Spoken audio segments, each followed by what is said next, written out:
안녕하세요. 반갑습니다. 카타콤TV 3프로 목사 양사입니다.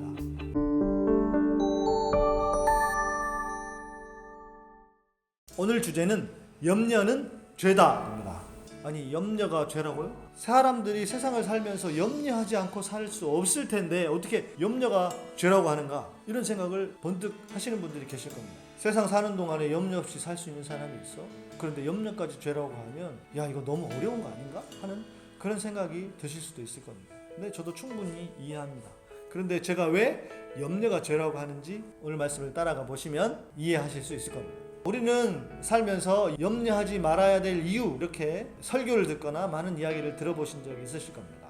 예를 들면 첫 번째는 염려만 한다고 해서 아무 일도 일어나지 않는다. 네, 실제로 그렇죠. 염려한다고 해서 무슨 변화가 일어나거나 무슨 일이 발생하거나 하지 않습니다. 성경에서도 이렇게 말하죠. 너희 염려로 키를 한 자나 더 할 수 있느냐. 그러니까 우리가 아무리 염려를 한다고 해도 변하는 게 없다는 것이죠. 두 번째는 하나님이 우리를 돌보신다는 것입니다. 하나님이 우리를 돌보신다. 그래서 이 말씀을 드리면 생각나는 말씀 구절이 있습니다. 공중의 새를 보라, 들의 백합화를 보라. 하나님이 모든 것을 먹이시고 입히신다는 것입니다. 성경은 또 말합니다. 너희 염려를 여호와께 맡겨버리라. 이는 저가 공고하십니다. 이렇게 말하거든요. 그러니까 우리의 염려를 하나님께 맡겨버리라. 영어 성경에 보면은 던져버리라 이렇게 말합니다. 그러니까 우리의 염려를 하나님께 계속 맡기고 던져버리고 해야 한다는 것이죠.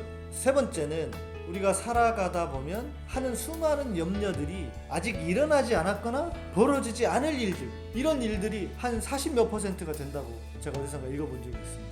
우리가 염려하는 절반 정도는 굳이 염려하지 않아도 된다는 것입니다. 자, 그럼 과연 이런 이유 때문에만 우리가 염려하지 말아야 할까요? 저는 계속 복음에 대해서 말씀드리고 있습니다. 그런데 복음 안에서는 염려하지 말아야 할 이유가 따로 있습니다. 염려는 왜 하죠? 미래에 대한 불안, 그 불안에서 오는 두려움. 그러니까 우리는 자연스럽게 염려를 하게 됩니다. 무슨 일이 벌어질지 모르는 세상이 변하지 않을 것 같고 오히려 지금보다 더 나빠질 것 같은 생각이 들면 우리는 자연스럽게 염려를 할 수밖에 없습니다. 염려하지 않고 살 수 없는 세상인 게 분명합니다. 자, 그런데 염려를 하는 더 본질적인 이유가 있습니다. 그 이유는 내 인생이 내 것이라고 생각하기 때문입니다. 만일 내 인생이 내 것이 아니고 하나님 것이라고 믿는다면, 자, 하나님은 전능하신 하나님 아닙니까? 그리고 그 전능하신 하나님께서 내 모든 것을 인도해 주신다면 우리는 굳이 염려할 필요가 없을 겁니다. 죄가 뭐라고 말씀드렸습니까? 죄는 나다 그렇습니다. 내가 내 인생의 주인이 되려고 하는 것, 이것이 죄란 말이에요. 근데 복음은 무엇입니까? 그런 나를 십자가에서 못 박고 주님과 함께 주님의 생각으로 살아가려고 하는 것, 이것이 복음이고 복음 안에서의 삶이란 것이죠. 자, 우리는 이걸 들어서 알고 있습니다. 그런데 우리의 죄성과 우리의 타락한 본성이 있어서 날마다 내가 내 인생의 주인이구나 하는 것을 나도 모르게 그런 생각을 한다는 것입니다. 내가 의도를 가지고 한다는 것이 아니에요. 그냥 나도 모르게 내 인생의 미래를 내가 어떻게 할까라고 하면서 자연스럽게 염려하게 되는데, 하나님께 있는 내 인생을 내게로 가져와서 내가 그 염려를 계속 하려고 한다는 것입니다. 우리는 아담과 하와를 비난할 때가 많습니다. 아담과 하와가 죄를 짓지 않았으면, 선악과를 따먹지 않았으면 우리가 이렇게 고생하면서 살지 않아도 될 텐데 라는 생각을 해보신 분들이 계실 겁니다. 그런데 생각해보면 아담과 하와만 비난할 것이 아닙니다. 왜냐하면 우리도 날마다 내 삶에서 선악과를 따먹고 있는지도 모릅니다. 계속 내 인생이 내 것이라고 생각하면서 하나님, 내가 알아서 할 테니까 내 인생 뒤로 빠지시라고, 우리 이렇게 살아가고 있지는 않은가요? 알면서 내지는 의도적으로 그렇다는 것이 아닙니다. 내가 염려하는 것이 그런 의미라는 것이죠. 자, 이렇게 우리가 내 염려를 하나님께 던져버리고 내 인생이 내 것이 아니고 하나님의 것이라고 고백하고 살면 무슨 일이 일어나는가? 하나님의 평안이 내게 주어집니다.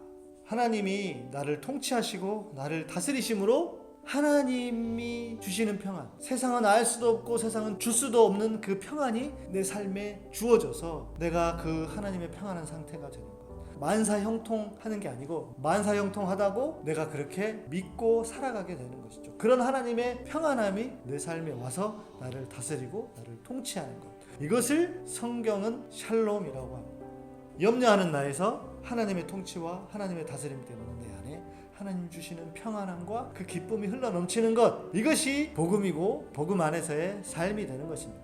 어떤 분들은 이렇게 말씀하실 수도 있습니다. 아이고, 목사님 참 편안한 소리 하시네요. 인생 사는 게 얼마나 힘든데 그게 쉽습니까? 여러분들이 얼마나 힘들고 어려운 삶을 살아가고 있으신지 저도 알고 있습니다. 저도 살아가면서 생활을 해야 되는 사람이기도 하고 저도 한때는 힘들고 어려운 시절을 겪어왔습니다. 물론 지금도 막 그렇게 썩 행복하고 좋은 것만은 아닙니다. 지금도 제가 만사형통한 것만은 아닙니다. 자, 그런데 한 가지 이렇게는 생각해 보실 수 있을 것 같아요. 우리는 믿음으로 시작했지 않습니까? 그런 사람들은요, 믿음으로 끝나야 합니다.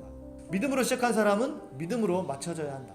운전을 하고 가고 있는데 맞은편에 있는 차가 중앙선을 넘어서 내게 돌진해 오지 않을 거라고 하는 보장을 할 수 있습니까? 길을 가다가 하늘에서 뭐가 뚝 떨어져요. 그래서 머리를 맞고 쓰러져 가지고 죽는 그런 일들도 있지 않습니까? 우리가 살아가는 동안에 그런 일이 일어날지도 모릅니다. 그래서 우리에게는 믿음이 필요한 것이죠. 우리가 살아갈 때 염려가 올 것입니다. 그러면 그때마다 머리를 흔들거나 머리 한 대 탁 때리셔서 염려하지 말자. 왜? 내 인생 내게 아니고 하나님 거니까 라고 생각하시고 살아가신다면 우리가 이 험난한 세상을 그래도 하나님 주시는 평안함과 기쁨 속에 살아갈 수 있을 것입니다. 염려는 죄입니다. 내 인생이 내 것이 아니고 하나님의 것인데 하나님의 것을 내 것으로 가져온, 그래서 염려하는 것이기 때문에 죄라고 할 수 있습니다. 그래서 우리가 살아가는 동안 선악과를 따먹으면 안 됩니다. 내가 아니라 하나님이 우리의 주인이십니다. 오늘 방송을 들으시고 좋으셨으면 구독하기, 좋아요, 알람 설정해 주시면 다음 방송 올라올 때 바로 보실 수 있을 것 같습니다. 후원하기를 원하시는 분들은 제목 밑에 있으니까요. 그쪽으로 해주시면 감사하겠습니다. 양희삼 목사의 복음의 사람 되기 복사기는 매주 수요일에 업데이트됩니다.